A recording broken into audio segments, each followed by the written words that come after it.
बिहार में किधर विकास है? अपराध चरम सीमा पे है। अब तो मुख्यमंत्री आवास के पास गोलियाँ चलती हैं, लोग मारे जाते हैं, एयरपोर्ट पे मारे जाते हैं, हॉस्पिटलों में मारे जाते हैं, पोलो रोड पे भी गोली पोलो चली। रोड पे मारे जाते हैं, जहाँ उप मुख्यमंत्री रहते हैं। सुधाकर सिंह कुछ भी नहीं है। वैचारिक तौर पे जितना प्रतिबद्ध लालू प्रसाद जी हैं, भारतीय राजनीति में बहुत चुनिंदा लोग। तो उस दौर में लालू प्रसाद जी जैसे लोग बहुत अब कम बचे हैं और नई पीढ़ी में नहीं के बराबर हैं। लेकिन लालू जी के राज में विकास वैसे नहीं हो पाया जैसा उम्मीद था। ये होता ही है। लालू प्रसाद जी उन बदलावों की प्रतीक के तौर पे जो उन्होंने प्रताड़ना इस देश के भीतर झेला, जो अपमान झेला, वो कोई नई बात नहीं थी। डिग्री तो हम प्रधानमंत्री की भी मांग रहे हैं, लेकिन आज डिग्री के आधार पे प्रधानमंत्री को बनना होता तो मोदी जी कहाँ टिकते। हम लोगों को अगर अवसर मिला होता और 10 साल, तो हम आर्थिक बदलाव को बहुत तेज गति से ले गए। या आप देखे होंगे कैबिनेट में आपने चर्चा की, विजय सिन्हा और अशोक चौधरी में काफ़ी विवाद हुआ, कहा-सुनी हुआ, वो भी उसका भी कारण यही था, ग्लोबल टेंडर को लेकर। प्रशांत किशोर के बारे में आपका क्या कहना है? एक हाई स्कूल फेल व्यक्ति राष्ट्रीय अध्यक्ष उदय नारायण सिंह, उसका राष्ट्रीय संयोजक ग्रेजुएट नहीं प्रशांत किशोर। लीडरशिप मैंने शुरू में भी कहा कि बीजेपी में लीडरशिप क्राइसिस है, सेकंड ग्रेड लीडर हैं, इसीलिए लीड नहीं कर पा रहे हैं बिहार में। तेजस्वी जी को कन्हैया कुमार से कुछ प्रॉब्लम है? जो बिहार का नेतृत्व करने वाले हैं, उनको किसी से क्यों नहीं ईर्ष्या होगी और किसी से क्या समस्या होगी?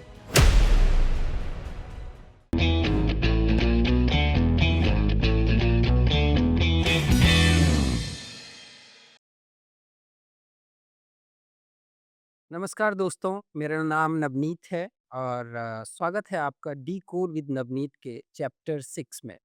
और मेरे साथ बात करने के लिए आज हैं सर सुधाकर सिंह सर, जो कि बक्सर से राष्ट्रीय जनता दल के एमपी हैं। एक प्रखर वक्ता हैं और अपनी बात रखने से कभी हिचकिचाते नहीं हैं। चाहे अपने ही सरकार के विरुद्ध बात करनी हो, न्याय के लिए या सच के लिए या जो उनको सही लगता है, उस बारे में बात करने से घबराते नहीं हैं।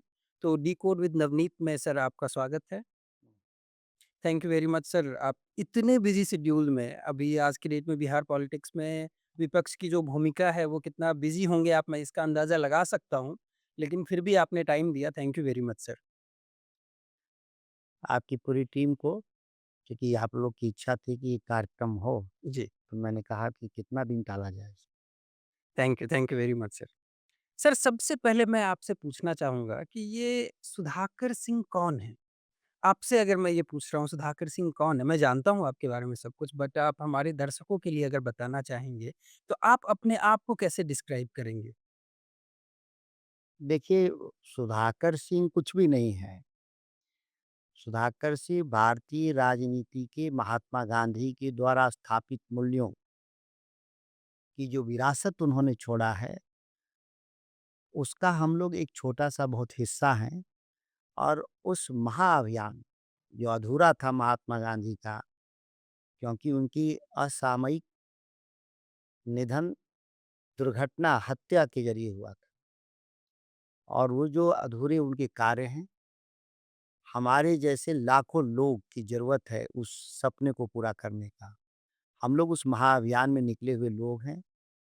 हम लोग का व्यक्तिगत कोई भी मसला नहीं है, क्योंकि इस देश में जो आबादी है 140 करोड़, जी, उसमें 10% ऐसे लोग हैं जिनके पास किसी तरह की कोई समस्या नहीं है। तो उन 10% आबादी में से हम लोग हैं, जो हम वास्तविक रूप से हमारी व्यक्तिगत तौर पे कोई समस्या नहीं है। जी। तो आप इस चीज़ के लिए खुद को लकी मानते हैं, किस्मत वाला मानते हैं या क्या समझते हैं इस चीज़ से? नियति ने चुना नियति ने चुना। मुझे कि इस काम में लगना है। जी, कई काम के जब विकल्प हों, जी, तो जो चीज़ तय आप करते हैं, वो नियति तय करती है। जी, एक वो लोग हैं जिनके पास विकल्पहीनता है, कुछ भी नहीं है, जी, तो उनके लिए कोई एक ही रास्ता है। हमारे सामने कोई कई रास्ते थे। जी, अगर मैंने इस रास्ते पर चलने का निर्णय लिया तो यह एक नियति था, एक तय था कि इसी रास्ते जाना है जी, और हम लोग जब इस रास्ते पर चल रहे हैं, जी, तो कई तरह के टकराव हैं। टकराव जो मूल्यों का जो टकराव है, वो अपने आप में कोई साधारण टकराव नहीं है। सहयोग के तौर पे हम लोग बहुत लोगों से उम्मीद नहीं करते कि कौन हमारे साथ खड़ा होंगे, लोग यात्रा में साथ देंगे। लेकिन निश्चित तौर पर अगर हम यहाँ हैं, जिस अ, जिस पद पर हमारा चुनाव है, लाखों लोग की भावना जुड़ी हुई है, लाखों लोग मिलकर चुना है, तो साथ भी है। अकेला नहीं महसूस करते कि हज़ारों लाखों लोग हैं साथ, जो जिनके साथ हम लोग काम कर रहे हैं। तो ये राजनीति का जीवन राजनीतिक जीवन जो है, पहली बार आप 2020 में एमएलए बने, तो ये राजनीतिक जीवन कैसा लगता है? बहुत ज़्यादा तनाव होता है, बहुत ज़्यादा बिज़ी शेड्यूल है, प्रेशर है। एक मान लीजिए मेरे जैसे लोग जो अपना काम करते हैं, लोग कॉर्पोरेट में जॉब करते हैं, गवर्नमेंट में जॉब करते हैं और आप एक राजनीति करते हैं। तो आपका जीवन, बाकी लोगों के जीवन से कितना डिफ़िकल्ट या डिफरेंट होता है? देखिए मेरे जीवन का कोई महत्व नहीं है, जी, लेकिन जो काम है वो बहुत चुनौतीपूर्ण है। भारतीय लोकतंत्र 140 करोड़ लोगों से बना हुआ स पार्टिसिपेशन जिसको कहते हैं, पार्टिसिपेशन के ज़रिए है और उन लोगों में से चंद लोग प्रतिनिधित्व करने का अवसर मिलता है 543। जी, तो अपने आप में इतना बड़ा काम दुनिया के लोकतंत्र में नहीं है, कठिन। डाय क्योंकि जो सोसाइटी के भीतर जो डाइवर्सिटीज़ है, जी, वो अभी भी चौंक जाते हैं बाहर के लोग कि इतनी डाइवर्सिटीज़ है। और वो कई तरह का है, भाषा का है, क्षेत्र का है, भूगोल का है, धर्म का है, सामाजिक रूप से है, गरीबी है, अमीरी है, अशिक्षा है, शिक्षित लोग हैं। तो ये जो डाइवर्सिटी है, ये बहुत आसान नहीं होता एक राजनीतिक नेता के तौर पे जब आपको राष्ट्र चलाने के लिए आप नीति निर्माण करने वाले विधायी कार्य में लगे हों। जी, तो इसलिए बहुत कठिन जीवन होता है, फैसले लेने में, अंतिम फैसले लेने में और अंतिम फैसले से पहले जो हज़ारों तरीके से जो चर्चाएँ करनी पड़ती हैं, बात करनी पड़ती हैं, उससे जो उभरता है राय और उस राय को एक दस्तावेज़ के तौर पे आप पार्लियामेंट के भीतर ले जाते हैं, समराइज़ तरीके से चूँकि वहाँ समय का किल्लत जी। होता है, तो कठिन है, बहुत कठिन है इस मामले में। लेकिन व्यक्ति के तौर पे ये मेरे लिए कठिन नहीं है, मेरे लिए आसान है। मेरे लिए बिल्कुल। आप एक पॉलिटिकल फैमिली से आते हैं, एक इफ़ेक्टिव पॉलिटिकल फैमिली से आते हैं। तो मैं आप मेरे थ्रू मैं अपने दर्शकों को भी अब बताना चाहूँगा या उनके लिए भी मैं आपसे पूछना चाहूँगा कि आपके पर्सनल रिलेशंस कैसे हैं लालू जी के साथ, नीतीश जी के साथ? देखिए लालू प्रसाद जी मेरे नेता हैं जी, और हम उस राजनीतिक दल के कार्यकर्ता हैं। जी, वैचारिक तौर पे जितना प्रतिबद्ध लालू प्रसाद जी हैं, भारतीय राजनीति में बहुत चुनिंदा लोग जी, बचे हैं जो राजनैतिक तौर पे अपनी जो प्रतिबद्धता है, जी, ये नीतियों और विचारों के प्रति वो बहुत कम बचा है लोगों के। आजकल लोग ज़्यादातर राजनेता भी डिजिटल प्लेटफ़ॉर्म पे जो राय उभरती है, जो बबल्स बनते हैं, उसके हिसाब से लोग अपनी राय बनाते हैं और बदलते रहते हैं। करेक्ट। यह लोकतंत्र के लिए शुभ संकेत नहीं है। लोकतंत्र एक अस्थायी विचार है जी, और उस अस्थायी विचार में बहुत तरह की जो दबाव समूह हैं, जो वो एक डिजिटल पावर का इस्तेमाल करके राय को बदलना बस चाहते हैं या नीति बदलना चाहते हैं। तो उस दौर में लालू प्रसाद जी जैसे लोग बहुत अब कम बचे हैं और नई पीढ़ी में नहीं के नहीं बराबर, के कमिटमेंट नहीं है लोगों को। तो उसमें थोड़ा काम करना थोड़ा-सा बहुत आसान नहीं होता और नीतीश कुमार से रिश्ते मेरे व्यक्तिगत बहुत अच्छे रहे, लेकिन राजनीतिक रिश्ते मेरे कभी उनसे नहीं रहे और रिश्ते जो रहे भी राजनीतिक तौर पे बेहद बुरे रहे हैं। बुरे रहे। तो उसके बारे में तो पूरा देश जानता है। व्यक्तिगत मेरे रिश्ते उनसे बहुत अच्छे रहे हैं। लालू जी के बारे में बोला जाता है या बिहार के बारे में या पूरे देश में भी ऐसा होता था पहले कि दलितों को, निचले तबके के लोगों को पहले वोट देने नहीं दिया जाता। गाँव के बाहर एक बंदा खड़ा हो गया जब पोलिंग बूथ पे आ रहे हैं तो आप तुम्हारा वोट हो गया है, तुम जाओ, ऐसा होता था। लालू जी की वजह से उन लोगों को वोट देने का अधिकार मिला और आज जो पूरे देश में ओबीसी की राजनीति हो रही है या निचले तबकों की राजनीति हो रही है, कोई पीएम भी बनते हैं तो वो खुद को ओबीसी बताते हैं। तो ये सब जो है पूरे देश में हो रहा है और इस बदलाव के जनक लालू जी को माना जाता है, लालू जी को बताया जाता है। लेकिन लालू जी के राज में विकास वैसे नहीं हो पाया जैसा उम्मीद था। जैसे गांधी मैदान का उनका फ़ेमस भाषण था कि अब कोई भ्रष्टाचार नहीं होगा, अब बदलाव होगा, वैसा नहीं हो पाया। इस बारे में आप क्या बोलेंगे? देखिए, विकास को लेकर के भारी कन्फ्यूज़न है लोगों को। जी, विकास क्या? जी, भौतिक विकास को लोग कुछ-कुछ लोग मानते हैं कि ये विकास है, जी, और जो नई परिभाषा है विकास का वो तो एकदम ही बेतुका है कि हमारे पास कितने किलोमीटर हाईवे हैं, कितने मेरे पास एयरपोर्ट हैं। ये विकास के मॉडल नहीं है। आज भी हम लोग ह्यूमन डेवलपमेंट का जो कांसेप्ट है, जी, जिसमें हम लोग बेसिक मानते हैं कि कितने लोग एजुकेटेड लोग हैं, राइट, हेल्थ की फैसिलिटी कितनी उपलब्ध है, मोर्टेलिटी रेट क्या है, जी, बीएमआई क्या है, बॉडी मास इंडेक्स क्या है, क्योंकि ये जो विकास की जो पैरामीटर्स हैं ये चर्चा में नहीं है। जी, तो इसीलिए हम लोग पूछते हैं विकास के बारे में क्या आपकी राय है? तो मैं पहले लोगों से जानना चाहता हूँ कि किस विकास की आप बात कर रहे हैं? जो हैप्पीनेस इन परस्यूट कॉर्पोरेट का जो है। विकास जो जी, डेवलपमेंट है, कि एक तरफ लोग कुछ लोग प्राइवेट हवाई जहाज़ से चल रहे हैं, और कुछ ऐसे लोग हैं जो अपने पूरे जीवन काल में साइकिल पर भी सवारी नहीं हुँ, किए। ये 2 तरह की जो दुनिया बनाई जा रही है, ये ख़ासतौर से बिहार में तो सब सहारा कंट्रीज़ के जो ह्यूमन डेवलपमेंट इंडेक्स है, उससे बिहार की तुलना होगी। तो ये चीज़ों को बदलने के लिए, वास्तविक रूप से बदलाव के लिए क्या किया, कि किसने किसने क्या किया?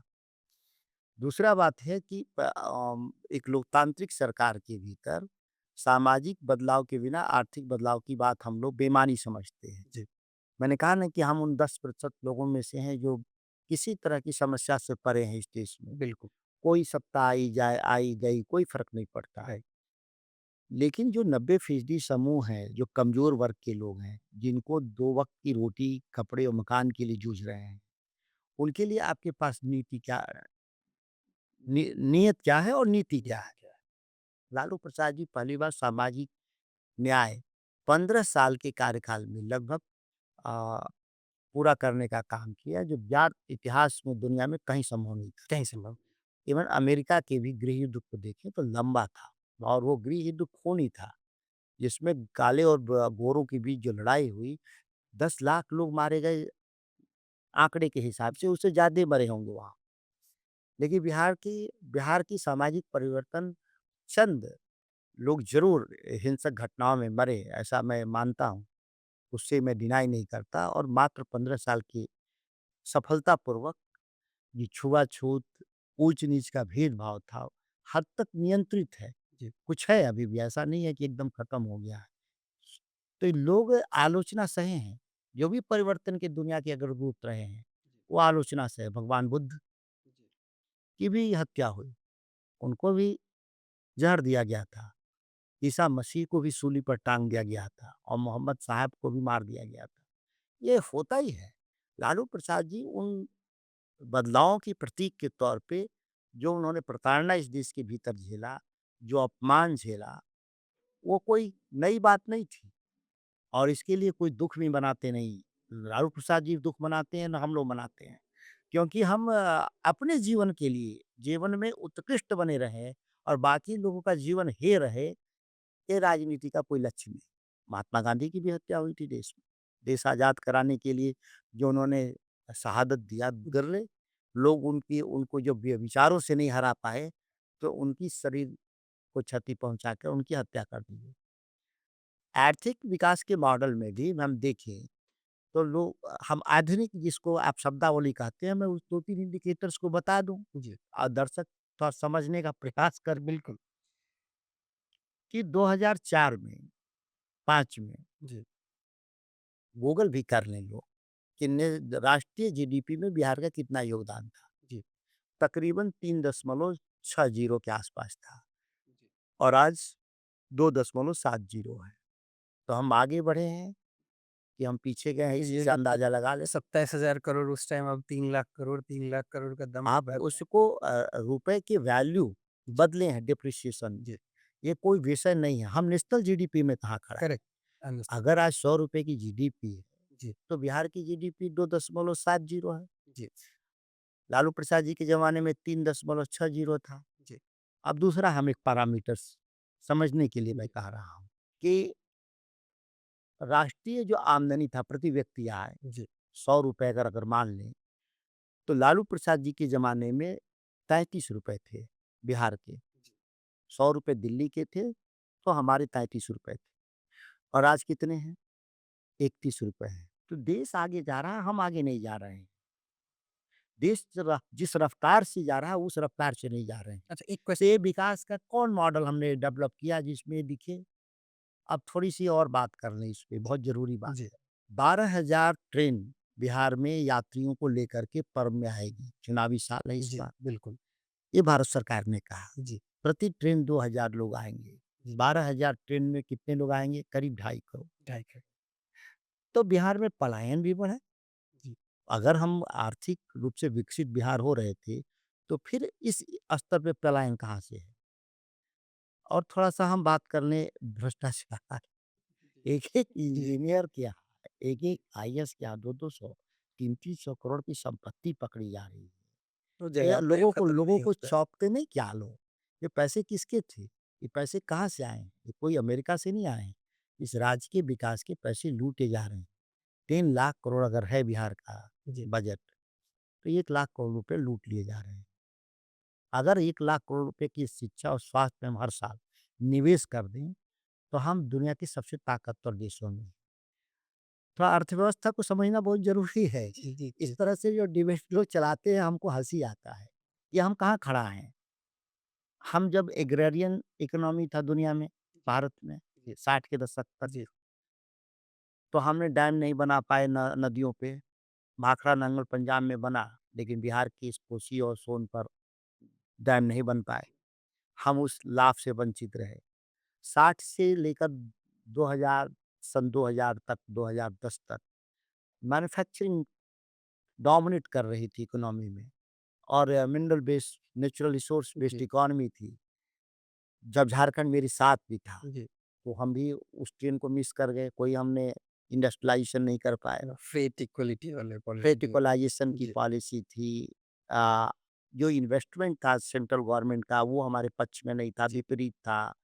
अ, व one nation one electric electrical tariff का सवाल हो, जी, बहुत सारे सवाल जो हमारे पक्ष में नहीं रहे और हम लोग उसको सुलझा नहीं पाए। अब तो थर्ड जनरेशन इकोनॉमी है, नॉलेज बेस्ड जी, इकोनॉमी है, सर्विस सेक्टर है। तो इसके लिए हमको सबसे ज़रूरी है universities, research institute, IIT, AIIMS, management school. इसके लिए भी हमको कहाँ कोई मदद दे रहा है। अगर हमको मदद मिल जाए, तो हमारी जो युवा पीढ़ी है बिहार की, ये हम दुनिया पे कब्ज़ा कर लेंगे। लेकिन इसके लिए जो आज सबसे ज़्यादा अशिक्षा बिहार में है। केवल 65% शिक्षित है, 35% इस ज़माने में भी अशिक्षित है। Drop out rate, enrollment, gross enrollment ratio, सब हम निचले स्तर पर हैं। हम लोग कौन डेवलपमेंट की तरफ आगे गए हैं?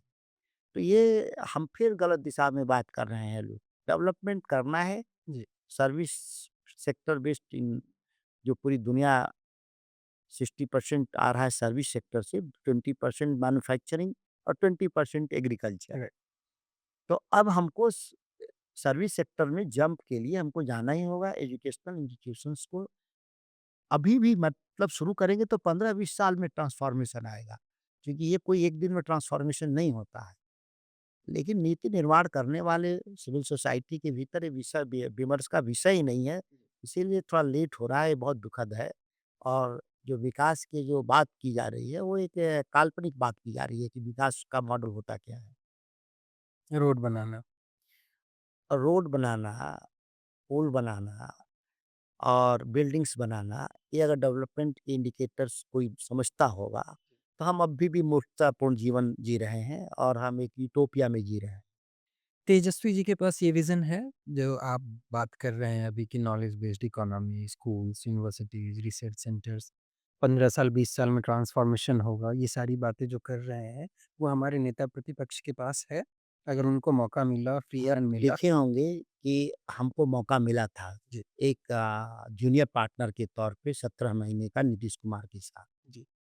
आपने देखा होगा कि पहली बार देश में 5 लाख शिक्षक लाए गए, नए शिक्षक लाए गए। वो बीपीएससी के ज़रिए, ऐसा नहीं था कि वो ऐसे ही नीतीश कुमार जैसा कॉन्ट्रैक्ट बेसिस पे नहीं आए थे लोग। मुखिया द्वारा जो सेलेक्ट। मुखिया जो बनाते थे मास्टर बना देते थे। अ, बड़े मुखिया भगवान होता था बकायदा, वो एक टीचर पैदा कर सकता था अपनी कलम से। लेकिन वो नहीं, उस प्रोग्राम सबसे यू ज़्यादा यूनाइटेड नेशन से कोई अवार्ड भी मिला था बिहार सरकार को शायद। देखिए अवार्ड तो अपने से भी आजकल बनवा लेता है। हमारे इस देश में राजनेताओं को आप उस्ताद समझिए, वो अवार्ड जो नई दुनिया में बना होगा वो बनवा लेंगे। वो अपने को ही पुरस्कृत करा लेंगे, उसकी उसकी चर्चा क्या करना है, तो सब तो माशाअल्लाह एक ही तरह के हैं। उसमें हमको कोई ज़्यादा नहीं कहना। लेकिन आप समझ लीजिए कि 5 लाख जो बीपीएससी के ज़रिए शिक्षक जो आए हैं हमारे, ये बदलाव की नींव रख चुके हैं हम लोग। जी। और आएँगे हम लोग सत्ता में तो फिर अभी 2 से 3 लाख और नए शिक्षक लाएँगे हम लोग। जो हमारा जो पर क्लास जो टीचर्स का रेशियो होना चाहिए वो नहीं है अभी भी। अभी भी हम लोग हाइपोथेटिक रेशियो कर बनाकर चल रहे हैं। 35 से 40 बच्चों पे 1 शिक्षक। नहीं, ये इस कांसेप्ट के मैं टोटली अगेन। डिसएग्री हूँ। एग्री कि क्लासरूम के हिसाब से हमारे पास टीचर होना चाहिए।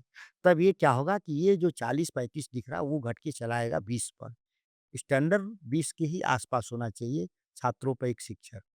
कमरे भी हमको 20 अभी 50 बच्चे 60 बच्चे पर एक क्लासरूम है। उसको घटाकर हमको इंफ्रास्ट्रक्चर में 20 बच्चों पे लाना होगा। हमारी स्कूल की दूरी जो अभी बीच में जो सुधार हुआ था कि 1 किलोमीटर, 3 किलोमीटर, 5 किलोमीटर रेडियस, वो फिर इस सरकारों ने नई शिक्षा नीति में वो फिर उसको ध्वस्त कर दिया है। उच्च शिक्षा में भी बहुत सारा बदलाव की ज़रूरत है।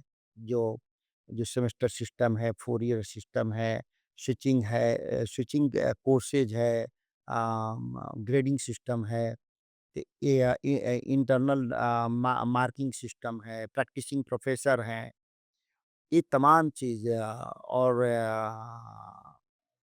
मिनिमम 3000 के कॉलेज होने चाहिए। इससे कम के कॉलेजेस बंद कर देंगे। तो ये बहुत सारा नई शिक्षा नीति के बेसिकली फंडामेंटल्स के खिलाफ है, एजुकेशन के खिलाफ। तो ये सब चीज़ें जो हुई हैं इसमें बदलाव करने की ज़रूरत है और तेजस्वी जी इन बातों को समझते हैं। आप अगर डिग्री होल्डर के रूप में देखें तो स्वाभाविक है कि कई लोग चुनौती दिया है। डिग्री तो हम प्रधानमंत्री की भी माँग रहे हैं। लेकिन आज डिग्री के आधार पे प्रधानमंत्री को बनना होता तो मोदी जी कहाँ टिकते? कहीं नहीं टिकते। कोई डिग्री ही नहीं है उनके पास। जी। एफिडेविट में तो डिग्री एमए थे, फिर डिग्री दिखाई गई एंटायर पॉलिटिकल साइंस में वो पीजी हैं। अब तो सुप्रीम कोर्ट कह रहा है क्या डिग्री देखने की ज़रूरत है? नहीं, एक और बात है ना, अगर हम डिग्री माँग रहे हैं, तो जैसे अभी हम बात कर रहे थे कि लिटरेसी रेट बिहार में 65%। अगर हम डिग्री माँग रहे हैं, तो हम उस 35% जो इलिटरेट है, मैं ये नहीं कहूँ, लेकिन उसको हम तौहीन कर रहे हैं। देखिए अगर 35% अगर लोग लिटरेट नहीं हो पाए हैं 80 साल, करीब 79 साल, तो ये उन इलिटरेट लोगों की विफलता नहीं है। ये हमारी सरकार शासन प्रणाली की सोसाइटी कलेक्टिव सोसाइटी के रूप में मानता हूँ कि क्योंकि विफलता है। और ऐसी और इस पढ़ाई-लिखाई शिक्षा की दृष्टि बुद्धि से कोई लेना-देना मुझे तो नहीं लगता है कि है। नहीं, जो कुछ हो, मैं कह रहा हूँ कि इसके लिए ज़रूरी है कि हमको एक बेसिक अ, सहमति होनी चाहिए, जी। कोई भी सत्ता में आए कि इसके लिए हम लोग क्या प्रयास करेंगे कि 100% लोग पढ़ सकें और कुछ उसमें से विद्वान लोग बनें। क्योंकि बदलाव के लिए विद्वान लोगों की आवश्यकता है। तो ये इसके लिए हम लोग क्या कर सकते हैं, सहमति होनी चाहिए, जो नहीं दिखता कहीं पर। 15 साल लालू जी का राज था। 2005 से 2025 20 साल हो गए एनडीए के राज को। उसमें कुछ टाइम आपका भी था साथ में। लेकिन अभी जब भी कोई एनडीए के किसी नेता से सवाल करता है, तो वो वापस जाते हैं कि जंगल राज था, उस टाइम पे ये था, उस टाइम पे इतना परसेंट ग्रोथ रेट था। तो क्या 20 साल टाइम काफ़ी नहीं है किसी चीज़ को ठीक करने के लिए? अभी भी वो वहीं पे क्यों जाते हैं? देखिए एनडीए के वो जिन नेताओं की आप चर्चा कर रहे हो, वो बैक बेंचर्स हैं। स्कूल क्लासरूम में आप बैक बेंचर्स को आप देखे होंगे, जो जिनका काम है दिन भर झगड़ते रहना और दोषारोपण करते रहना, आरोप लगाना, यहाँ तक कि वो बैक बेंचर्स ये नहीं मानते कि अपने चलते हैं। उनको लगता है मेरा टीचर सही नहीं था, उसने ठीक से हमको पढ़ाया नहीं। तो उसी तरह के बच्चे जैसी हरकत करते हैं एनडीए के बहुत सारे नेता, सबके बारे में तो मैं नहीं कर रहा हूँ।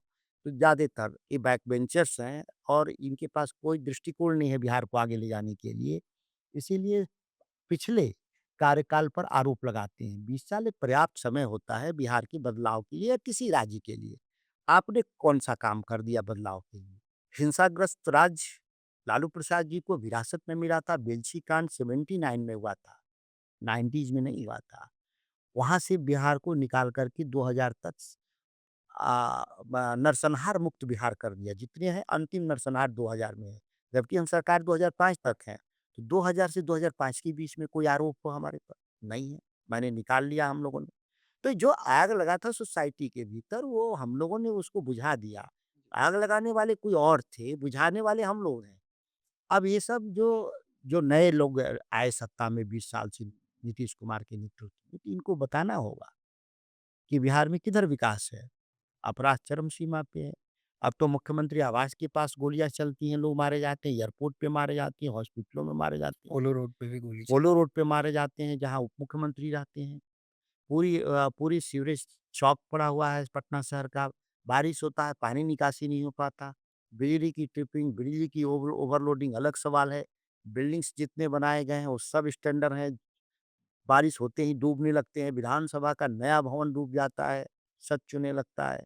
तो ये ऐसे चीज़ हैं कि जो हम लोगों ने जो 20 सालों में जो काम भी थोड़ा-सा दिखता है, वो इतने घटिया स्तर के हैं कि उसका कोई अंदाज़ा नहीं है। पुल बह जाते हैं, 17-17 सौ करोड़ के बिहार में पुल बह जाते हैं। एक भी आदमी पनिश हुआ है? एक भी आदमी जेल गया? क्या तो कारण? ये सरकार के मिलीभगत का नतीजा है? इंजीनियरों के पास जो पैसे मिल रहे हैं, जो हर 2-4 दिन पे छापामारी होती है, तो 100 करोड़, 200 करोड़, 300 करोड़ मिल रहा है, कि ये बिना सरकार से तो मिले होता नहीं है। ये तो सरकार के ही संसर्ग में होते हैं। उनकी ट्रांसफ़र, उनकी पोस्टिंग प्रमुख जगहों पे या उनको सेवा विस्तार जैसे महत्वपूर्ण तो सरकार से ही उनको मिले हैं। किन आधारों पे मिले ऐसे लोगों को? एक मेरा ओपिनियन है पर्सनल कि लालू जी का जो टेन्योर था एज़ ए रेलवे मिनिस्टर और जैसा रेलवे में काम किया, वैसा काम अगर वो बिहार के में होता एज़ ए चीफ मिनिस्टर जब वो थे, तो वो इंडिपेंडेंट इंडिया के सबसे बड़े नेता होते। आपको जब मैंने आँकड़ों से सत्यापित किया, जी, तो वो आप उस आँकड़े से सहमत नहीं हैं, तो ये दुखद बात है। नहीं, नहीं, मैं आदेश से सहमत हूँ। हाँ, तो ये बता रहे हैं कि हम तो आगे जा रहे थे ना। जी, हमको 52 से जब जब से बिहार बना रेवेन्यू डेफ़िसिट जी, राजस्व घाटा का बजट बनता था।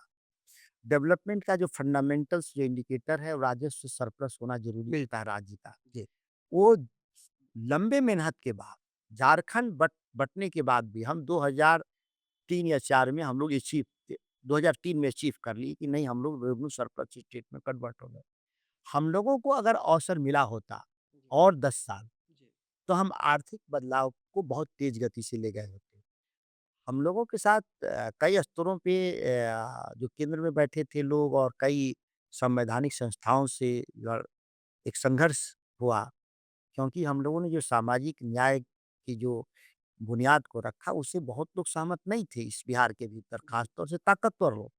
अब उन ताकतवर लोगों ने सारा ताकत लगा दिया हम लोग को सत्ता से हटाने में। हटा इसीलिए हम विकास की उन पैमाने पर जिसकी आप अपेक्षा कर रहे हैं, फिर इक्वलाइज़ेशन पॉलिसी के खिलाफ लड़े, उसको सुधरवाए, तब तक बिहार, झारखंड हमारा बँटवारा हो गया।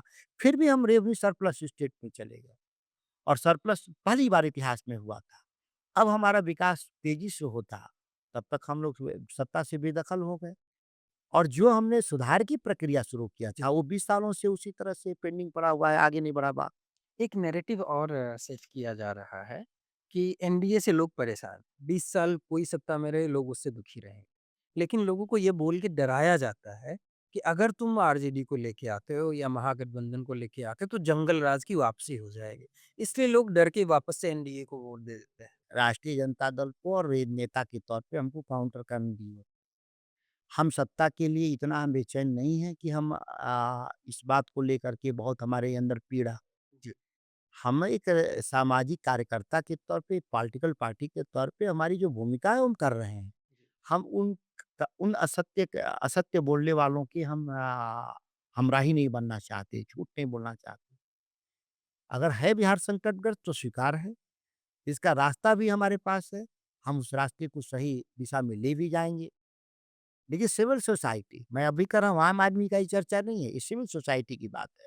जो चंद लोग होते हैं इसमें, माने सिविल सोसाइटी बिहार में 10-20 हज़ार मिल के होते हैं, जो मीडिया के प्रभावशाली लोग हैं, बड़े-बड़े या इन्फ्लुएंसर्स हैं, या जो इंटेलेक्चुअल्स हैं। ये जो 10-20 हज़ार लोग हैं, ये इनके भीतर कोई दृष्टिकोण नहीं है बिहार के प्रति, और दृष्टिकोण केवल अपनी व्यक्तिगत महत्वाकांक्षाओं में बिहार में बदलाव को रोकने का ये प्रयास कर रहे हैं। हो सकता है कि कुछ दिन और कामयाब हो जाएँ, लेकिन इससे बिहार का ही नुकसान होना है। इससे कोई तेजस्वी यादव और राष्ट्रीय जनता दल का नुकसान हो जाएगा, ऐसा नहीं मैं मानता। मैं कभी तेजस्वी जी से नहीं मिला हूँ, नहीं मिल पाया हूँ अभी तक। तो तेजस्वी जी के बारे में अगर आपको 2 मिनट या 2 लाइन बोलना होगा, वो कैसे व्यक्ति हैं, कैसे नेता हैं, कैसे डिसीज़न्स लेते नहीं, मिलना चाहिए उनसे, उनके उनसे मिलना चाहिए, उनसे बातचीत करनी चाहिए, उनकी राय लेनी चाहिए, हैं? या आप पूछ सकते हैं उनसे जो सवाल है। अभी तक जो उनके कार्यकाल रहे हैं, वो बहुत ही प्रभावशाली कार्यकाल रहे हैं। आप स्वास्थ्य के भी क्षेत्र में देखें तो अ, अधिकतम मेडिकल कॉलेज की नीचे सुविधाएँ नहीं थी। लेकिन वो पहली बार आए तो ग्रामीण स्वास्थ्य को लेकर के जो स्वास्थ्य उपकेंद्र होते हैं पंचायत स्तरीय, वहाँ कहीं 2 स्टाफ, कहीं 3 स्टाफ की नियुक्ति किया, और सभी मेडिसिन पंचायत स्तर पे भेजा। तो एक बहुत जो ग्रामीण क्षेत्र में जो स्वास्थ्य सुविधाएँ झोला-छाप डॉक्टरों पे डिपेंड थे हम, उसमें बहुत बड़ा बदलाव लाया उन्होंने।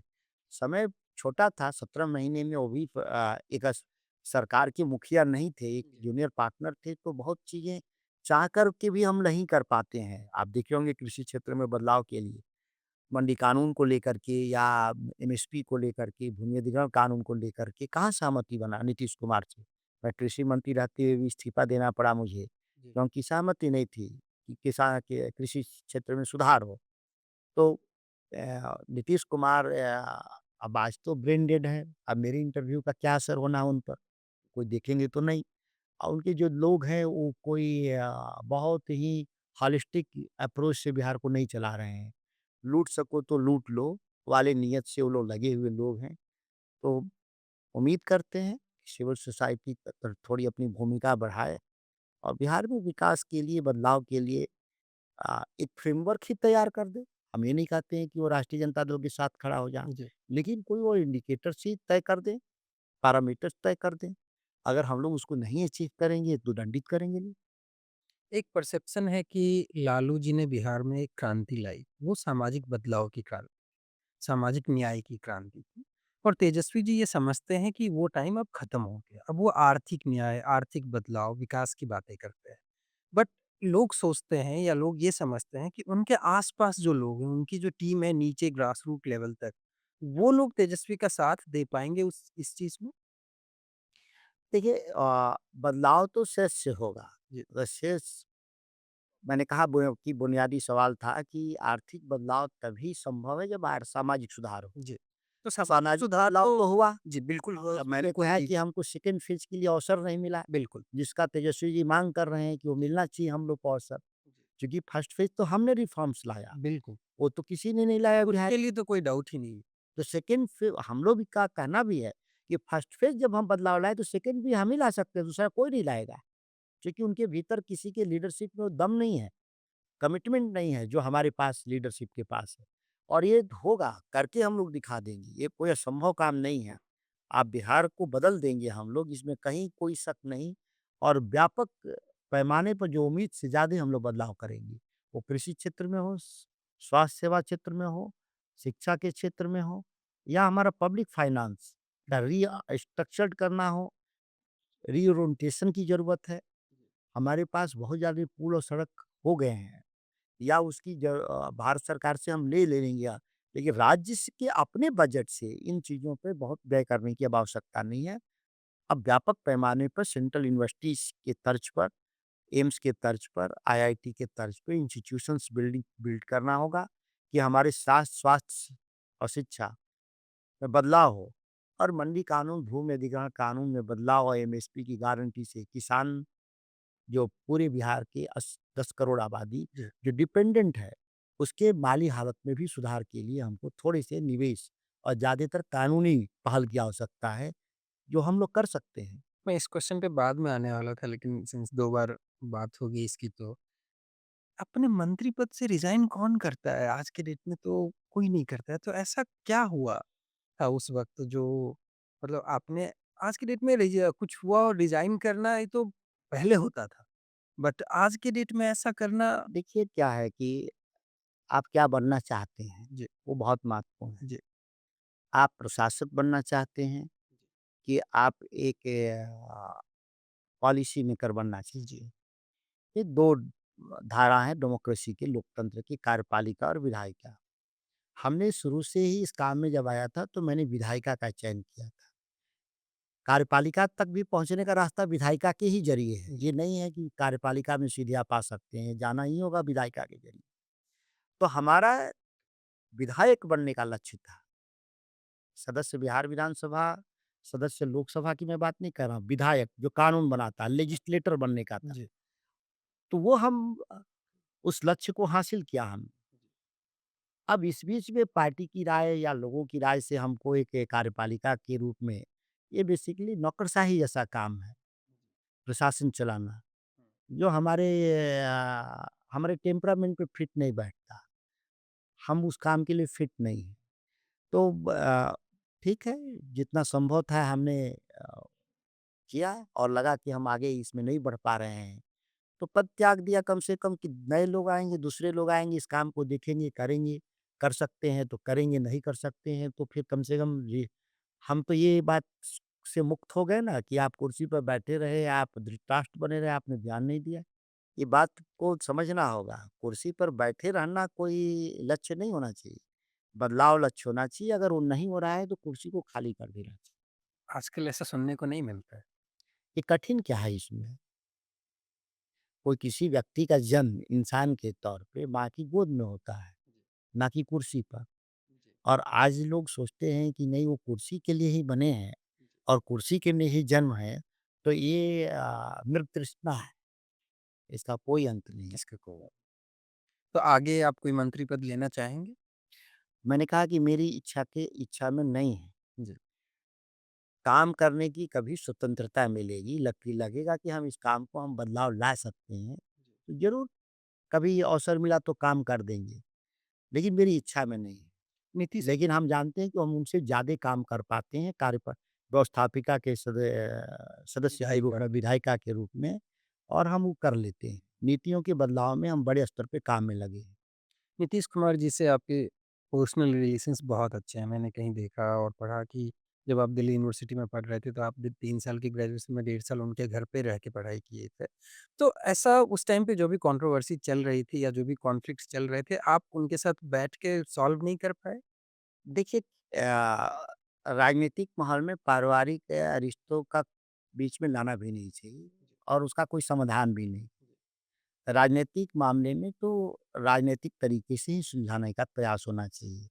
एक ट्रैक टू पॉलिसी में हम विश्वास नहीं रखते कि व्यक्तिगत रिश्तों के आधार पे चीज़ों को प्रभावित करने का कोशिश करें।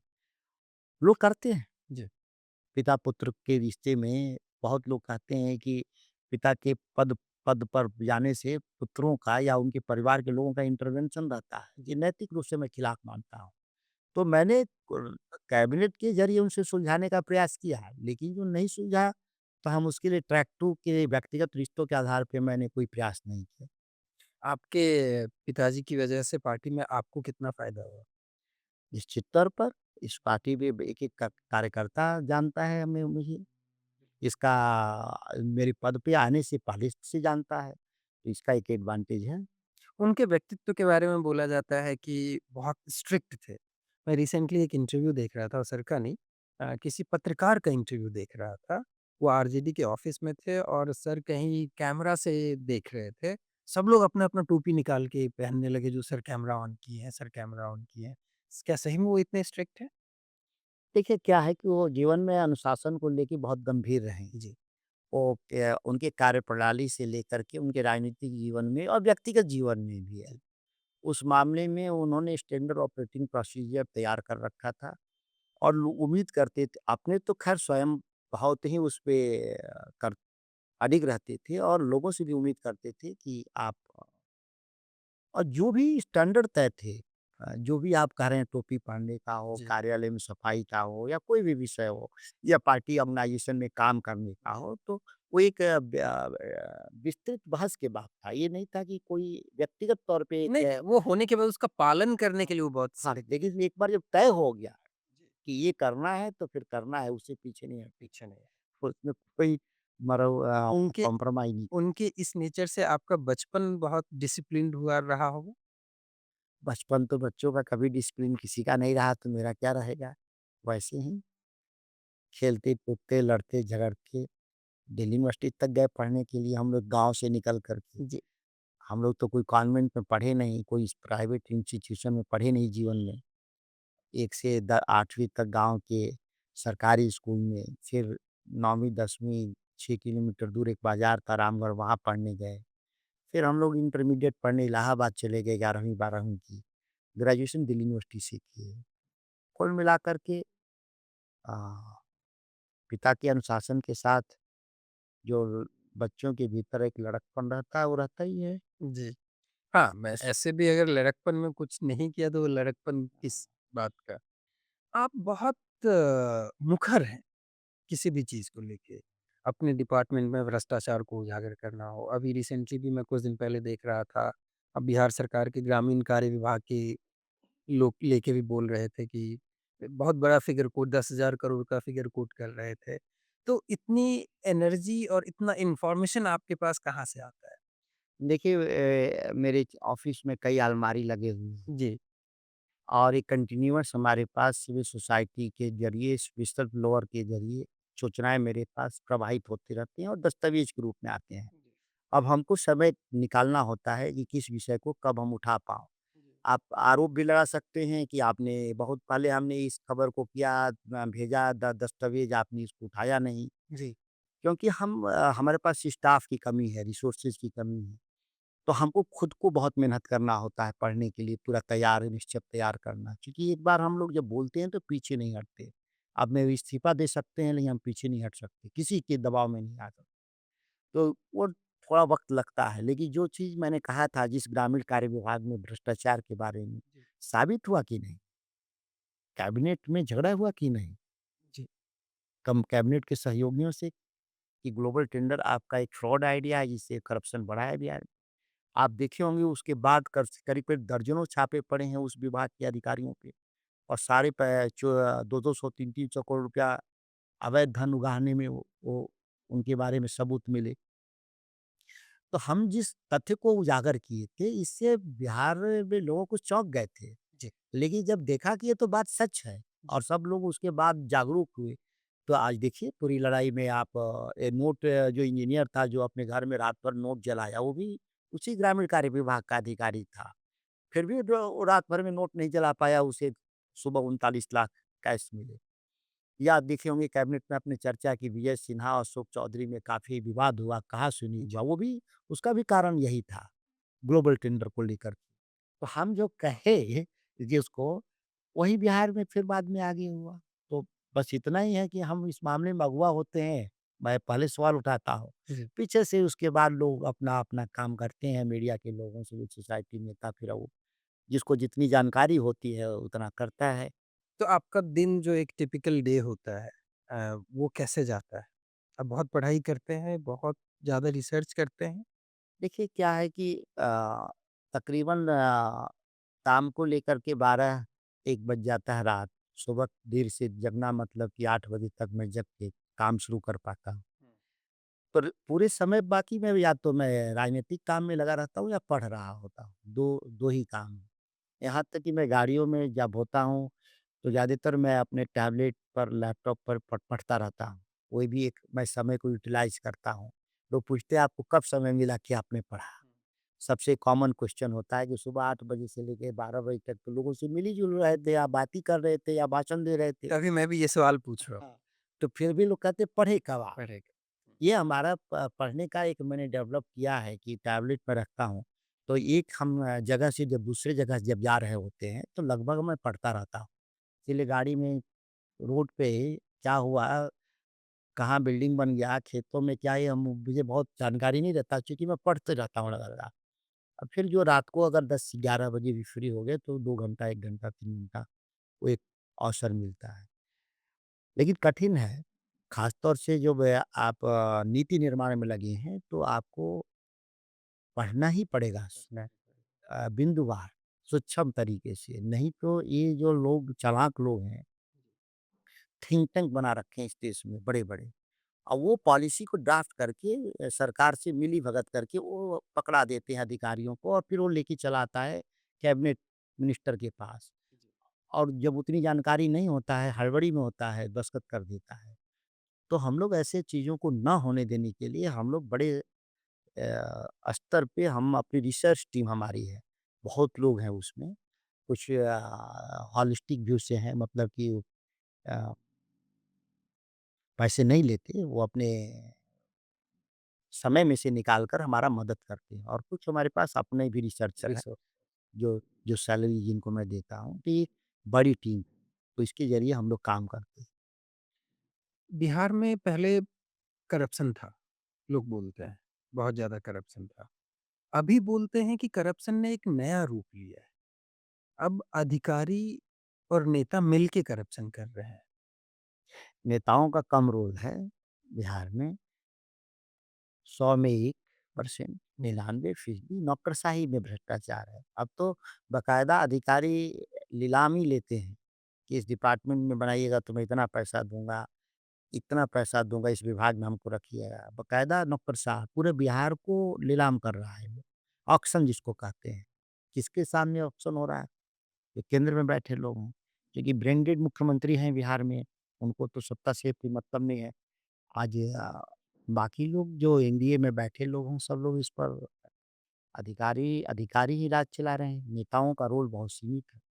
बिहार में बीजेपी एक अभी तक पार्ट बी है।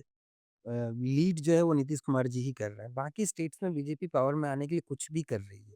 ऑपरेशन लोटस चला रही है, मतलब क्या-क्या कर रही है आपसे छुपा नहीं है। तो बिहार में वो डिपेंडेंट क्यों है नीतीश जी पे? देखिए, बिहार में ना बीजेपी के पास लीडरशिप क्राइसिस है, इनके पास नेतृत्व करने लायक कोई व्यक्ति नहीं है। इसीलिए जो भी दिल्ली से केंद्र में बीजेपी के लोग चाहते हैं कि बदलाव वो नहीं हो पा रहा है क्योंकि उनके पास वो व्यक्ति नहीं है उनके पास या व्यक्तियों का समूह नहीं है। जी। एक तरह से बहुत ही बिहार के पास जो बीजेपी का लीडरशिप है, वो सेकंड ग्रेड लीडरशिप है। उनसे आप उम्मीद ना करें। भाजपा वाले भी वो केंद्र वाले उम्मीद नहीं करते। दूसरी बात आप कह रहे हैं कि जिस तरीके से व्यापक पैमाने पर जोड़-तोड़ से दूसरे राज्यों में करते हैं, वो बिहार को लेकर के एक धारणा है कि यहाँ पे कोई इंडस्ट्रियलाइज़ेशन नहीं हुआ है, तो चुनावी राजनीति के लिए कौन पैसा लगाए? अडानी, अंबानी बिहार में क्यों पैसा लगाए? यहाँ तो इंडस्ट्रियलाइज़ेशन हुआ नहीं। जी। तो उद्योगपतियों को कोई रुचि नहीं, जब तक वो पैसा नहीं देंगे राजनीतिक दलों को, तब तक वो फिर उस ऑपरेशन को लोटस ऑपरेशन टाइप चलेगा कैसे? तो बिहार अभिशप्त है, समय आएगा, बदलाव होगा। अब इसका विस्तार से कभी चर्चा करेंगे इस मामले में। प्रशांत किशोर के बारे में आपका क्या कहना है? एक हाई स्कूल फेल व्यक्ति राष्ट्रीय अध्यक्ष उदय नारायण सिंह, उसका राष्ट्रीय संयोजक ग्रेजुएट नहीं प्रशांत किशोर, आपके दावे के साथ कह रहा हूँ, उनकी डिग्री हो तो दिखाए कोई। और वो बिहार में विकास और बदलाव की बात कर रहे हैं लोग।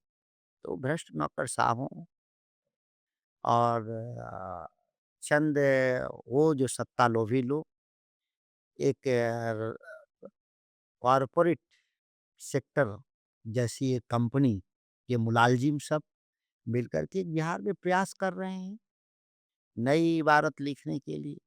अब उनके तो इतिहास ऐसे हैं कि जब जानेंगे तो आप बाकी क्या बदलाव का उम्मीद करेंगे। लेकिन चूँकि वो कभी तक कभी सत्ता में आए नहीं हैं या उनके चुनाव लोग नहीं जीते हैं, तो कुछ भी झूठ बोल सकते हैं। आसमान से तारे लाने की बात कर रहे हैं। नहीं, उनका स्ट्रैटेजी काफ़ी सिंपल है। एक ही बात बार-बार, बार-बार अगर दिन में 3 बार स्पीच देंगे तो तीनों बार एक ही बात देंगे। है ही क्या उनके पास कंटेंट? वो 1000 बार भी बोलेंगे तो वही बात वही बोलेंगे, बात। उससे ज़्यादा उनको उनको आता ही नहीं है। मैंने कहा ना ग्रेजुएट नहीं है प्रशांत किशोर जी। उन और दूसरे की डिग्री माँग रहे हैं। उनके राष्ट्रीय अध्यक्ष Uday Narayan Singh high school fail हैं, वो भी डिग्री माँग रहे हैं। तो ऐसे डिग्री माँगने वालों की पहले डिग्री चेक हो जानी चाहिए कि ये लोग हैं वास्तव में खुद पढ़े लिखे कि दूसरे को ही पढ़े लिखे का सर्टिफ़िकेट माँग रहे हैं। तो लोग बोलते क्यों नहीं है उनके बारे में? किनके बारे में? प्रशांत किशोर के बारे में? बोला उसके जाता है ताकतवरों के खिलाफ। हम लोग जो मानते हैं कि आदमी लड़ना चाहिए किससे? अपने से छोटे आदमी से नहीं, कमज़ोर आदमी से नहीं, ताकत में कमज़ोर छोटे की बात कर रहा हूँ। जी, वो हम लोग से किस मामले में? हर मामले में छोटे हैं। जी। उनसे क्या हमको बात करना है? हमको जो भी बात करनी है, लड़ना है हमको मोदी के खिलाफ, भाजपा के खिलाफ। ताकतवर लोग हैं, जो देश की सत्ता को कब्ज़ा करके देश के संविधान बदलना चाहते हैं, तो हम उस लड़ाई को लड़ें। एक काल्पनिक लड़ाई है प्रशांत किशोर, जनसुराज इनके बारे में क्या चर्चा करें? हम लोग तो चर्चा करना भी नहीं चाहते, लेकिन अब आप लोग का ही सवाल हो जाता है, तो कुछ-कुछ बताना पड़ता है। ये सवाल इसलिए हो जाता है क्योंकि हम लोग सोशल मीडिया पे रहते हैं और देखते हैं कि उनकी पूरी एक आर्मी है, जो कि अब हमें वो पता नहीं है कि वो फेक है या रियल है। ग्राउंड गिरोह है, गिरोह, आर्मी मत कहिए उसको, गिरोह कहें। गिरोह। डिजिटल ल प्लेटफ़ॉर्म पे भी मैंने कहा था कि कुछ लंपेन लोग, हुड़दंग लोग जी, आज जो पहले सड़क पे थे, लहरिया कट बाइक चलाते थे, वो जी, आजकल जी। डिजिटल प्लेटफ़ॉर्म पे आ गए। जेकर मच्छर लहरिया कर बाइक चलाते थे। जी, वो आजकल डिजिटल प्लेटफ़ॉर्म पे भी राजनीतिक विमर्श को लहरिया कट चला रहे हैं। जी, वो अपने मुद्दे पे टिकते नहीं, सवाल दर सवाल खड़ा करते हैं। जी, जिस सवाल का कोई अंत नहीं, कोई उसका रास्ता नहीं कि इस सवाल से कौन रास्ता बनेगा। जी, इस तरह के लोग डिजिटल प्लेटफ़ॉर्म पे जो लोग बैठे हैं लंपेन लोग, जो हुड़दंग लोग, वो एक गिरोह बना करके वो लोग हैं। तो ये दिखेगा आपको क्योंकि ये मोर डेमोक्रेटिक प्लेटफ़ॉर्म है डिजिटल, जहाँ की कंटेंट की उस तरह की मॉनिटरिंग नहीं है। जी। फ्रीडम है, आप कुछ भी कर सकते कुछ हैं। भी कर आजकल तो रील बनाने वाले लोग को भी देखते होंगे। जी, तो क वो किस स्तर से रील बनाते हैं, क्या उसका उद्देश्य होता है, क्या प या अब ये तो मानसिक रूप से विकलांगता मैं मानता हूँ ऐसे लोगों को। तो लेकिन उनके वजह से आप लोगों को अपना नुकसान दिख रहा है नेक्स्ट इलेक्शन में, कमिंग इलेक्शन में? नहीं क्यों? भाजपा की बी टीम है, भाजपा वाले चिंतित तो हम लोगों क्यों चिंतित हों? भाजपा की बी टीम होगी तो इसीलिए होगी जो आपको नुकसान हो? आप देखें ना कि वो भाजपा की बी टीम है, ये बिहार के लोग जानते हैं। जी। आप जितनी तरह की झूठ बोल रहे हैं, यही झूठ पहले बीजेपी के लिए बोलते थे। जैसे लेकिन वो तो बीजेपी के हर नेता पे आरोप लगाया जा रहा है। मैंने कहा ना कि बीजेपी में लीडरशिप क्राइसिस है, जी। इसीलिए वो आरोप लगा रहे हैं। वो बीजेपी पे आरोप नहीं लगा रहे हैं ना, बीजेपी की आइडियोलॉजी पे तो आरोप नहीं लगा रहे हैं। लड़ाई वैचारिक है, व्यक्तिगत नहीं है ना, जी। वो व्यक्तिगत लड़ाई लड़ रहे हुँ, हैं। व्यक्तिगत वो कहीं भी वैचारिक नहीं लड़ाई लड़ रहे हैं, वो भाजपा के वैचारिक आधार को ही मजबूत कर रहे हैं। लीडरशिप मैंने शुरू में भी कहा कि बीजेपी में लीडरशिप क्राइसिस है, सेकंड ग्रेड लीडर हैं, इसीलिए वो लीड नहीं कर पा रहे हैं बिहार में। प्रशांत किशोर के बारे में आपका क्या कहना है? एक हाई स्कूल फेल व्यक्ति राष्ट्रीय अध्यक्ष उदय नारायण सिंह, उसका राष्ट्रीय संयोजक ग्रेजुएट नहीं प्रशांत किशोर या धार्मिक आधार पे वो सब तो बीजेपी की पॉलिसी पे ही प्रशांत किशोर चलने वाले। लेकिन उपचुनाव में नुकसान तो आपका हुआ था। क्या फ़र्क पड़ता है? उपचुनाव कोई बिहार के लिए चुनाव नहीं होता, वो सीट टू सीट होता है। इसीलिए व्यक्तिगत महत्वाकांक्षाओं के चलते वोट में बिखराव होता है, लेकिन जनरल जब इलेक्शन होता है, जहाँ बिहार का सवाल है, फिर वो सीट टू सीट बिखराव नहीं होता है, वो छीजन रुक जाता है और परिणाम बेहतर होता है। आप राजनीतिक परिवार से हैं, बहुत पहले से आप राजनीति को देख रहे होंगे। अभी आप विपक्ष के एमपी हैं। तो मोदी गवर्नमेंट के साथ काम करना, इस पार्लियामेंट्री सेशन का पार्ट होना कैसा लगता है? बहुत दुखद है, पार्लियामेंट को लोगों ने पार्लियामेंट्री सिस्टम को बीजेपी और आरएसएस को कभी विश्वास नहीं था। क्योंकि भारत का कानून है, संविधान है, इसीलिए उनको चुनाव लड़ना पड़ता है और इसमें शामिल होना पड़ता है, लेकिन उसके प्रति प्रेम स्नेह नहीं है, हुँ। श्रद्धा नहीं है। इसीलिए लगातार ऐसे-ऐसे कानून लाने की बात करते हैं या बदलाव की बात करते हैं, जो समाज को विभाजित करता है, धार्मिक रूप से, सामाजिक रूप से, आर्थिक रूप से विभाजित करता है। लोकतंत्र तो सर्वानुमति के लिए बना था। लोकतंत्र कोई कोई मोनार्क सिस्टम नहीं था, राजतंत्र जैसा नहीं था या लोकतंत्र कोई रोड रोलर जैसा नहीं है, तानाशाहों जैसा नहीं है। जिस तरीके से चला रहे हैं लोकतंत्र को, वो एकदम ही पूरी व्यवस्था को ही ये लोग तोड़ ममोड़ रहे हैं और इससे घातक परिणाम निकलेंगे। एक देश एक कानून, एक देश एक टैक्स, लेकिन कभी ये नहीं बात करते कि एक देश एक आमदनी, एक देश एक बिजली का रेट, एक देश एक शिक्षा नीति, ऐसा कभी नहीं बात करते। तो जो कॉर्पोरेट के हित में है उसके लिए वो कानून बनाते हैं और बाकी चीज़ों के लिए वो अपमानजनक तरीके से व्यवहार करते हैं। किसानों की आय 3 गुनी हो जाएगी, वो टाइम तो खत्म हो गया। ये टाइम खत्म होना तो छोड़िए, जो आय थी उसको भी छीन लिया। हुँ। मान लीजिए किसान के पास पहले भी बहुत कुछ नहीं था लेकिन धोती-कुर्ता था तो इन लोगों ने उसका धोती छीन लिया। अब वो कुर्ते पर है। ये हालत पैदा कर दिया इन लोगों ने। अभी जो एक कानून बना है कि 1 महीने से ज़्यादा अगर कोई जेल में रह गया तो उसको कोई भी पद जो होगा वो छोड़ना तो पड़ेगा। अब सरकार की वो मर्ज़ी पर हो जाएगा कि राजनीति में रहेगा कि नहीं। बहुत लोग बोल रहे हैं ये कानून तेजस्वी जी के लिए बना है। विपक्ष के लिए तो है ही, विपक्ष के लिए तो है ही, बिहार में इलेक्शन अगर जीत गए ये तो। कोई सत्ता पक्ष के लिए तो कानून है नहीं। ऐसा या हो सकता है कि सत्ता पक्ष में जो मोदी जी को 75 साल का चुनौती दे रहा हो ऐसे लोगों पे भी लागू कर दे एक आध आदमी पर।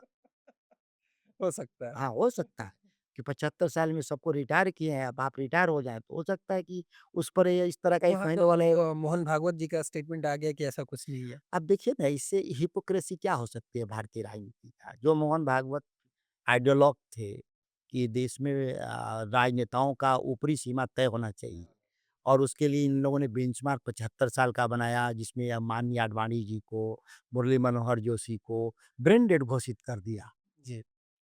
बाहर कर दिया राजनीति से शांता कुमार, कालराज मिश्रा जैसे दर्जनों लोग जी, जसवंत सिंह, जसवंत सिन्हा जैसे लोग और आज पारूसी शेखावत जैसे लोग स्टॉलवर्ट लीडर्स को बाहर कर दिया। अब आज के दिन में अब 75 हो गया तो भागवत जी भी मुकर रहे हैं और उनके शिष्य मोदी जी भी तो उसका नाम ही नहीं ले रहे हैं, चर्चा ही नहीं कोई कर रहे हैं। बात ही नहीं है इस चीज़ की। तो ये दुखद है।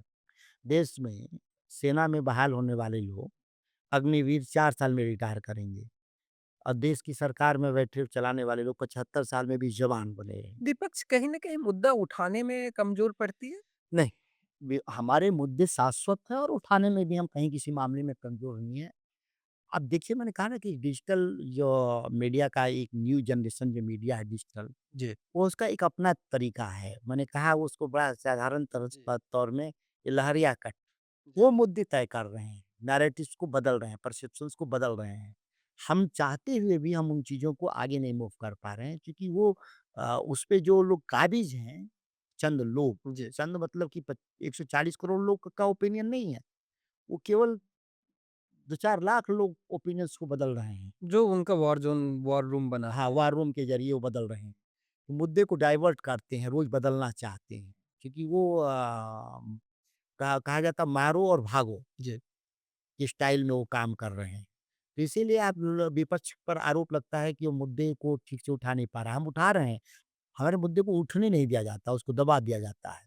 Patna Purnia expressway last two last year के बजट में आया था या last last two last year के बजट में, उसका शायद भूमि अधिग्रहण अभी तक हुआ नहीं। बक्सर भागलपुर का भी एक्सप्रेसवे आया था, बक्सर भागलपुर का भी पिछले बजट में, इसकी भी कोई चर्चा नहीं। कोई चर्चा नहीं, बक्सर से आप हैं तो आपको तो बिल्कुल नहीं है, तो ये हम उठाते कि ऐसे मुद्दे हम क्यों नहीं कौन कह रहा है कि उठता नहीं है? हम लोग बाकायदा मेरे सोशल मीडिया पे देखें, लगातार मैं पत्र लिखता हूँ, पार्लियामेंट में बोलता भी हूँ, लेकिन लोग सुनते नहीं।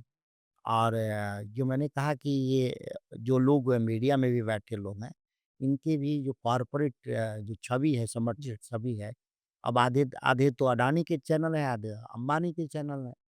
तो अडानी अंबानी को जो सूट नहीं करेगा वो मीडिया रेगुलर मीडिया या कन्वेंशनल मीडिया पे चलेगा नहीं। और डिजिटल प्लेटफ़ॉर्म तो अभी तो लहरिया कट में बिज़ी हैं लोग, थोड़ा-सा स्टेबल होने दीजिए, 2 4-5 साल बाद मैच्योर होंगे लोग तो हुँ। थोड़ा उसको ठीक होगा। एसआईआर पे आपका क्या बोलना है?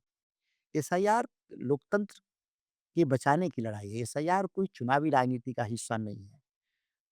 वर्तमान चुनाव की मैं बात जी। कर रहा हूँ, चुनावी राजनीति का तो हिस्सा है ही, लेकिन वर्तमान चुनाव, आप याद करें देश में लोकसभा, जी। विधानसभा और त्रिस्तरीय पंचायती राज। जी। एक ही कॉमन मतदाता सूची से होता है, हुँ। 25 से प्रधानमंत्री तक का चुनाव होता है। बिल्कुल। जिन लोगों का आप मतदाता सूची से बाहर कर देना चाहते हैं इस आधार पर कि ये राष्ट्रीय जनता दल इंडिया गठबंधन समर्थक है, तो आप इससे अंदाजा लगाएं कि ठीक है हम चुनाव हो सकता है पिछड़ जाए, जो चाहते हैं लोग ऐसा परिणाम ना आए, लेकिन ये त्रिस्तरीय पंचायती राज का क्या होगा? वो तो चुनाव वो तो पार्टी लाइन पे हो नहीं रहा है। तो ये पूरे लोकतंत्र को थ्रेट है। इसके ज़रिए एसआईआर के ज़रिए वयस्क मताधिकार को चैलेंज किया जा रहा है। जो दस्तावेज़ माँगे जा रहे हैं वो सैचुरेट नहीं है सोसाइटी के भीतर। मैक्सिमम जो सैचुरेट है डॉक्यूमेंट वो है आधार कार्ड। जी। इसके बाद राशन कार्ड दूसरा नंबर का दस्तावेज़ है जो लोगों तक है। इसके बाद कोई ऐसा दस्तावेज़ नहीं है जो लोगों तक है। तो फिर आप जो माँग रहे हैं उनके पास है ही नहीं। आपने दिया ही नहीं। ज़मीन के कागज़ सब भूमिहीन लोग बहुत लोग हैं। निरक्षर भी लोग बहुत लोग हैं सोसाइटी में, तो उनका आप मतदाता सूची से बाहर कर देना चाहते हैं। ये तो पहला फंडामेंटल राइट्स के विरुद्ध है ना। 1950 लोक प्रतिनिधित्व अधिनियम में साफ लिखा था कि सभी देश के वरिष्ठ मताधिकार अगर हम भारत में मतदाता नहीं हैं, तो फिर हम भारत के नागरिक भी नहीं हैं। ये करोड़ों लोग भारत के नागरिकता से वंचित आप करना चाहते हैं। मतलब उनको आप सारी सुविधाएँ छीन लेंगे भविष्य में। आप नागरिक नहीं हैं तो आपको राशन नहीं मिलेगा, आपको आयुष्मान कार्ड नहीं मिलेगा, आपकी स्कूल कॉलेज में एडमिशन नहीं होंगे, ज़मीन-जायदाद का खरीद-बिक्री नहीं कर पाएँगे। ये हो क्या रहा है? चंद राजनीतिक दलों की महत्वाकांक्षाओं की में करोड़ों मतदाताओं को बिहार का बलि लेने का आप प्रयास कर रहे हैं, जो किसी भी राजनीतिक व्यक्ति के लिए जो चेतनशील प्राणी है, उसके लिए कभी भी टॉलरेट नहीं कर सकते हैं। हुँ। पप्पू यादव जी और कन्हैया कुमार, इनका आरजेडी से कैसा रिश्ता है? उनको मंच पे चढ़ने नहीं दिया जाता है, स्टेज पे बोलने नहीं दिया जाता है। हमारा कहाँ मंच लग रहा है? जिसका पार्टी का होगा, वो जिसका मंच होगा, वो कौन किसको चढ़ाएगा, नहीं चढ़ाएगा, वो जाने। नहीं, लेकिन बीच में हमारा राष्ट्रीय जनता दल का मंच पर तो राष्ट्रीय जनता दल का कार्यकर्ता चढ़ेगा। कांग्रेस का है तो कांग्रेस का चढ़ेगा। हम कहाँ किसी दल को मना कर रहे हैं कि अपने दल पर आप जिसको मर्ज़ी आप दाऊद इब्राहिम को चढ़ा लीजिए। हम लोग कहाँ मना कर रहे हैं। फिर दाऊद इब्राहिम का ही नाम क्यों लिया सर आपने? भाई सबसे मोस्ट वांटेड आदमी है देश के, मतलब कि टॉलरेट नहीं किया जा सकता। लेकिन फिर भी अगर किसी को लगता है कि उनके आने से वोट बढ़ जाएगा तो चढ़ा ले कोई अपने मंच पर, कौन हम रोक रहे हैं? देखिए राष्ट्रीय जनता दल अपने मंच पर अपने ही कार्यकर्ताओं, अपने ही नेताओं लेकिन को आपके गठबंधन के हैं, तो उनको तो होना चाहिए मंच पे। कौन रोकता है? नहीं, वीडियो था, रोका गया था। कौन रोका? ये तो मुझे नहीं पता, लेकिन वीडियो नहीं आप वीडियो देखिए। जी। तो वो गार्ड रोक रहे थे। गार्ड किसके थे? वो किसके नेता के थे? वो राहुल गांधी जी के गार्ड थे। उनका जेट सिक्योरिटी है, उसका प्रोटोकॉल है कि कौन चढ़ेगा, नहीं चढ़ेगा, वो सिक्योरिटी थ्रेट है उन पर। तो बहुत कुछ सोचना पड़ता है। अब रोका होगा तो उसकी सूची में नाम कांग्रेस के ऊपर से नहीं दिए होंगे, इसलिए रोका होगा। इसमें इसमें तेजस्वी जी का और राष्ट्रीय जनता दल का क्या रोल है? कोई रोल नहीं। कोई रोल नहीं है, तेजस्वी जी को कन्हैया कुमार से कुछ प्रॉब्लम है? किसी से नहीं, किसी से नहीं। किसी से नहीं। जो बिहार का नेतृत्व करने वाले हैं, उनको किसी से क्यों नहीं ईर्ष्या होगी और किसी से क्या समस्या होगी? वो भी सहयोगी दल के लोगों को से क्या होगा? विपक्ष के लोगों से थोड़ा हो सकता है कि हम जदयू और भाजपा से ईर्ष्या हो सकता है। जी। लेकिन ये अपनी पार्टी, अपने सहयोगियों से क्या ईर्ष्या है? लोग बोलते हैं कि दूसरा यंग लीडर आ जाएगा तो इनकी वैल्यू कम हो जाएगी। हमारी उससे गठबंधन मजबूत होंगे, कोई नेतृत्व करने लायक अगर दर्जनों लोग अगर रहते हैं, तो इससे कोई नेता कमज़ोर नहीं होगा, ना पार्टी कमज़ोर होगी। हम लोग कोई वन मैन शो वाले नहीं हैं, भाजपा आरएसएस जैसे, जहाँ मोदी, मोदी, मोदी। अब तो भारत की भी सरकार नहीं है ना, जी। भाजपा की भी सरकार नहीं है, मोदी की सरकार है। हम लोग इसमें विश्वास नहीं रखते। पहले एनडीए, फिर भाजपा, फिर मोदी। अब केवल मोदी है, ओके। ना अब एनडीए है, ना भाजपा है, ना देश है। अमेरिका में भी जाते हैं तो मोदी की सरकार, भारत की सरकार नहीं। ये हालत है। हम लोग उस तरह के विश्वास करने वाले लोग नहीं, हम लोग तांत्रिक लोग हैं। आपके गठबंधन में सब कुछ सही चल रहा है? जो अमूमन गठबंधनों के बीच में जो तनाव होता है, वो नहीं के बराबर है। आप एनडीए का देख लीजिए तनाव, तो रामविलास पासवान जी की पुत्र जो चिराग पासवान अलग जी। हिसाब-किताब की बात कर रहे हैं। मांझी जी का कब बोल बिगड़ेंगे, रोज़ देखते हैं आप, सुबह कुछ बोलते हैं, शाम को कुछ जी। बोलते हैं। भूपेंद्र जी कब खुश, कब नाराज़ पता ही नहीं चलता है। जब दल छोड़ते हैं तब पता चलता है कि नाराज़ हैं, माने गठबंधन छोड़ देते गठबंधन हैं। छोड़ तो वो हमारे यहाँ परिस्थिति नहीं है। हम लोग एकदम सही तरीके से आगे बढ़ रहे हैं और सही समय पर सभी निर्णय सामूहिक रूप से ले लेंगे। आपके यहाँ वीआईपी का चलता रहता है, मुकेश सहनी जी का कि इतना मिलेगा तब होगा, इतना चाहिए। नहीं 243 पर हम लोग फ्रेंडली फाइट नहीं करेंगे। सब लोग एक-एक अकेले लड़ेंगे। ये नहीं है कि हमारा कोई ऐसा सीट है जिस पर हमारे सहयोगी दल फ्रेंडली फाइट कर रहा है, ऐसा नहीं। ना कोई बागी होगा, ना कोई फ्रेंडली फाइट होगा।